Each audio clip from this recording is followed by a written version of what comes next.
Halo and welcome back, teman-teman netizen atau warganet yang saya hormati semuanya. Di konten terbaru hari ini, saya ingin membahas tentang rencana dari PSSI yang akan mengirimkan surat protes ke AFF terkait dengan permainan kasar dari Myanmar di pertandingan pada tanggal 9 Desember lalu yang berakhir untuk kemenangan Timnas Indonesia dengan skor 0-1. Selain itu juga, saya ingin memberikan preview singkat untuk pertandingan Timnas Indonesia yang kedua di Piala AFF yang akan dimainkan besok malam mulai pukul 20.00 waktu Indonesia Barat melawan Laos di Stadion Manahan Solo. Kalau bagi saya teman-teman, rencana dari PSSI yang akan mengirimkan surat protes adalah suatu hal yang bijak dan memang perlu dilakukan. Karena seperti yang kita bisa melihat dari layar kaca kita masing-masing atau penonton yang menonton di stadion langsung, ada beberapa tidak sepanjang 90 menit, tetapi adalah beberapa aksi brutal dari para pemain Myanmar kepada para pemain kita, kepada Arkan Fikri, kemudian Marcelino, dan jika saya tidak salah ya, kepada Alfred Antoniko, dan yang saya lihat juga kepada Victor Detan. Jadi ada 4, mungkin juga ada 5-6 aksi-aksi brutal ya, yang memang dilakukan oleh para pemain Myanmar. Memang mereka fokus untuk bisa mengalahkan timnas kita, mereka menyerang juga, mereka juga lama menguasai bola, tapi kelihatanlah pada saat memang mereka kesulitan untuk bisa merebut bola, yang mereka lakukan adalah coba untuk melakukan tackling yang keras, dorongan, atau juga sepakan yang keras. Padahal kan, ya kalau di sepak bola, kalau mau pressing atau juga tackling, yang harus fokus itu kan adalah untuk merebut bola, bukan untuk mengenai kaki dari pemain tim lawan. Karena kalau sudah sasarannya itu ke kaki, apalagi ke kepala, seperti menendang bola ke kepala Marcelino, ya itu namanya bukan main bola, itu namanya ya mau gelut. Maka itu kalau menurut saya nih ya, bukannya saya ingin menjelekkan para pemain Myanmar, tapi kalau menurut saya ini para pemain Myanmar seperti street fighter, petarung jalanan yang nggak tahu aturan. Jadi gerasa gerusuk lah, ya kan, kemana-mana mereka hajar gitu. Kan hal seperti ini kan sangat berbahaya bagi seorang pemain kalau memang mereka diterjang gitu ya, dihantam lah, kemudian dihajar lah ya, sampai ada bola ditendang ke kepala. Kan kepala itu kan adalah bagian yang sensitif, ya kan teman-teman.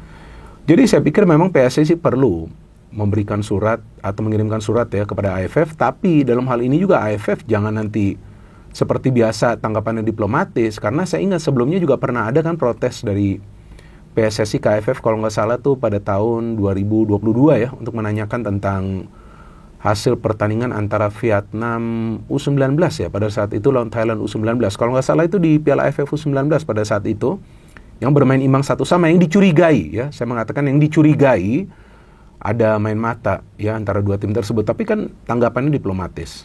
Kemudian juga mengirimkan surat ke AFC tentang wasit yang bertugas di pertandingan antara Bahrain versus Indonesia juga sama, jawabannya diplomatis. Nah, saya harapkan kali ini ya adalah semacam teguran kepada Myanmar agar mereka tidak melakukan hal yang sama nanti di pertandingan-pertandingan selanjutnya, karena kasihan lah kalau para pemain itu mendapatkan perlakuan yang brutal di atas lapangan ya. Kalau yang namanya mau gelut, ya katakan mau gelut. Jadi nanti beda. Mainnya bukan di lapangan sepak bola, ya nanti disiapkan ring lah, di sana aja gelut, ya kan. Tapi kan nggak mungkin para pemain kita maunya gelut. Para pemain kita itu maunya bermain bola. Maunya itu bermain mengandalkan teknik. Maunya bermain secara taktis, mengandalkan yang namanya rencana permainan. Jadi, ya kalau sebenarnya kita cermati, kesulitan bagi para pemain kita juga untuk bisa mengalirkan bola ya, bermain umpan-umpan kombinasi terutama di babak pertama itu, karena memang permainan dari Myanmar ini kasar. Maka itu kan di konten sebelumnya juga saya jelaskan, yang gerasa gerusuk dan juga yang bermain kasar itu Myanmar, bukan para pemain kita. Dan para pemain kita yang usianya masih muda ya, bahkan ada Arkan Kakak yang usianya masih 17 tahun, gak terpancing emosinya. Ini adalah hal yang sangat positif, walaupun memang secara permainan belum rapi. Ya kan teman-teman, saya tidak pernah mengatakan mainnya bagus, enggak. Tapi di babak kedua lebih baik lah permainan timnas kita karena lebih banyak peluang yang bisa diciptakan. Tapi kan bagi seorang pemain muda bermain di level internasional dan di level senior yang dihadapi itu pemain-pemain yang sudah matang. Coba deh Anda yang usianya 19 tahun, coba Anda berhadapan dengan lawan di sebuah olahraga ya, artinya di sepak bola atau juga di bola basket, pada saat Anda harus one on one ya, atau head to head dengan pemain tim lawan yang usianya lebih matang, yang fisiknya tentu lebih kuat, kan adalah sedikit rasa khawatir. Tapi para pemain kita mentalnya kuat. Mereka gak khawatir apalagi takut, walaupun permainan dari Myanmar ini ekstra kasar kan.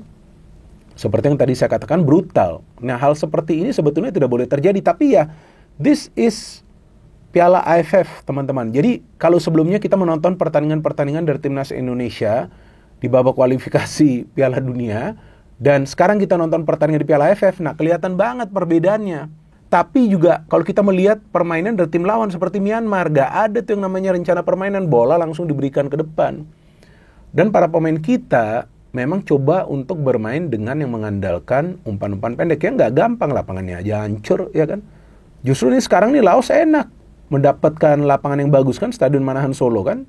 Ya kalau setahu saya sih bagus lapangannya kan, lapangannya rumputnya kan bagus. Jadi sebetulnya Indonesia nih sudah naik level, sudah, ya bukan artinya nggak mau bermain di AFF, tetap bermain, tapi sudah beda ini, standarnya sudah beda. Jadi gak gampang juga bagi para pemain kita, apalagi seperti Marcelino, Asnawi, dan Arhan. Mereka pun kebingungan lawan pemain-pemain yang kaki duluan tuh yang keluar. Kan bahaya ini, kok kaki terus sih, ya mau hajar kaki terus, gimana sih caranya? Masa main sepak bola seperti itu kan gak bisa seperti itu. Kalaupun itu bagian dari taktik ya, saya pikir itu adalah taktik yang kotor, yang seharusnya tidak boleh ditiru oleh tim manapun. Negatif football itu ada di dunia sepak bola, tapi negatif football itu adalah bertahan total gitu loh.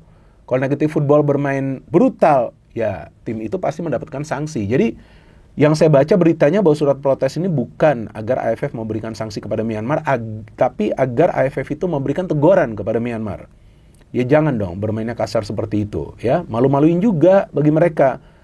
Dan saya pikir para pemain kita juga akan semakin khawatir, dan ini bukan akhir, ini baru permulaan. Kalau Laos sih, sepengetahuan saya Laos sih mainnya nggak kasar ya, tapi nanti melawan Vietnam.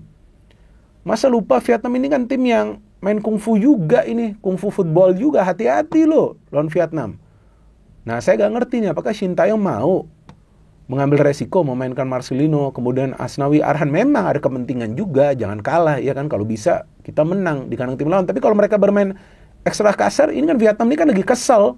Mereka sudah ketinggalan kan dari Indonesia kan, artinya walaupun dari segi ranking mereka masih di atas kita, ranking FIFA. Tapi kan sekarang Vietnam mana? Gak bisa lolos kan ke kualifikasi Piala Dunia round 3, kemudian juga Piala Asia mereka harus bermain lagi di kualifikasi. Jadi harus hati-hati juga, tapi ya sekarang tergantung dari Shin Taeyong. Nah, lawan Laos ini yang saya harapkan kalau bisa ada rotasi pemain. Menjaga juga fisik dari para pemain lainnya yang sebelumnya bertarung lawan para pemain Myanmar yang habis-habisan di atas lapangan. Dan satu hal lagi saya bingung, saya belum ngecek lagi. Coba teman-teman ngecek deh. Kayaknya nih gol masih diberikan gol bunuh diri nih. Gol bunuh diri dari penjaga gawang Myanmar. Tapi yang saya lihat itu Asnawi kan shooting. Shooting kemudian baru terkena penjaga gawang dari Myanmar. Tapi saya gak ngerti kenapa ya dikasih gol bunuh diri Myanmar ya. Artinya jika memang itu masih dicatat oleh AFF, artinya belum ada pemain Indonesia yang mencetak gol. Padahal itu karena Asnawi lah. Kan Asnawi itu yang shooting kan pada saat ada scrimmage. Tapi ya udah, yang penting kan Indonesia akan mendapatkan 3 poin. Tapi ini lawan Laos. Gak bisa menganggap remeh Laos juga, bos.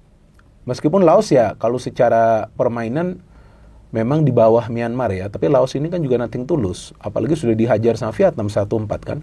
Memang kalau di atas kertas hitung-hitungannya kalau Vietnam bisa membantai Laos 1-4, seharusnya kita juga bisa menang di kandang kita sendiri. Tapi kalau menurut saya yang diincar bukan gol.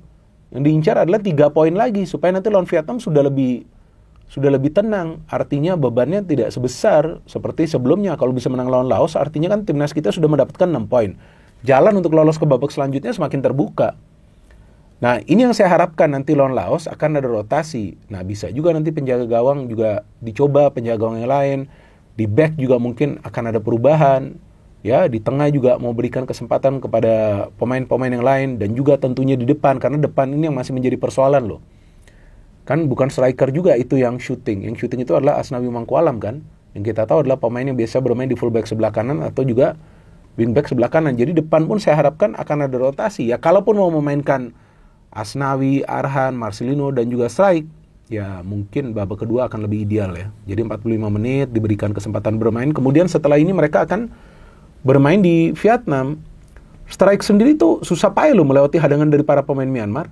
Dan Strike kalau nggak salah mendapatkan kartu kuning ya di pertandingan tersebut karena protes kan, karena memang brutal. Dan saya pikir Strike pun udah khawatir juga nih untuk main. Kok beda banget ini, tidak seperti permainan di Piala Asia kan, Piala Asia lalu kan, Piala Senior dan Piala Asia U23. Ya beda lah bos, ini AFF pak. AFF ini sudah beda total. Nah, artinya untuk bermain di Piala AFF perlu nyali juga loh. Tapi saya harapkan para pemain kita, ya seperti di pertandingan lawan Myanmar, jangan terpancing emosinya. Tenang saja. Kalian para pemain muda, ya jangan khawatir.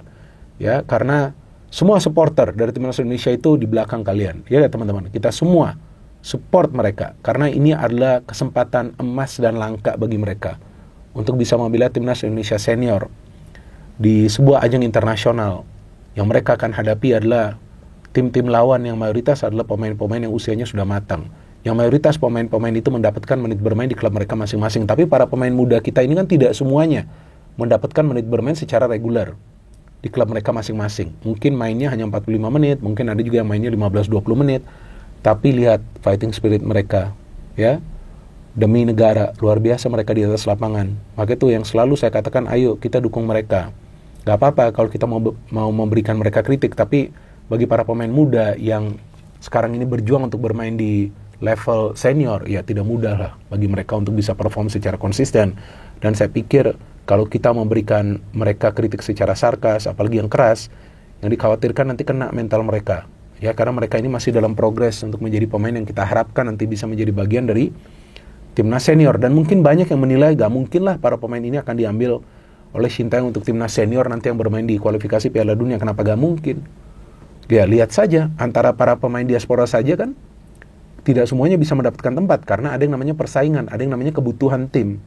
Jadi tergantung kebutuhan tim itu seperti apa. Bisa juga nanti ada pemain muda ini yang diorbitkan ke timnas senior seperti sebelumnya Marcelino. Marcelino itu kan di usia mudanya sudah main di timnas senior dan oke, sejauh ini dia perform walaupun ada up and down. Jadi teman-teman, feeling saya lawan Laos, kemungkinan timnas kita akan menang. Gak perlu juga pesta gol, 5-6-0. Ya, kalau bisa menang dengan selisih 2 gol juga sudah bagus. Yang penting mendapatkan 3 poin agar nanti lawan Vietnam akan lebih tenang lagi. Dan jangan lupa bagi teman-teman yang nonton di Stadion Manahan Solo, jaga ketertiban seperti biasa, respect kepada para pemain tim lawan. Karena kita perlu menjadi tuan rumah yang baik, kita perlu menjadi tuan rumah yang sopan. Kita perlu menunjukkan bahwa kita supporter dari Timnas Indonesia adalah supporter yang hebat, yang supporter yang memang akan mendukung timnas kita 110% secara positif, sambil juga respect kepada para pemain tim lawan. No hate, no politics, only football. Salam sepak bola.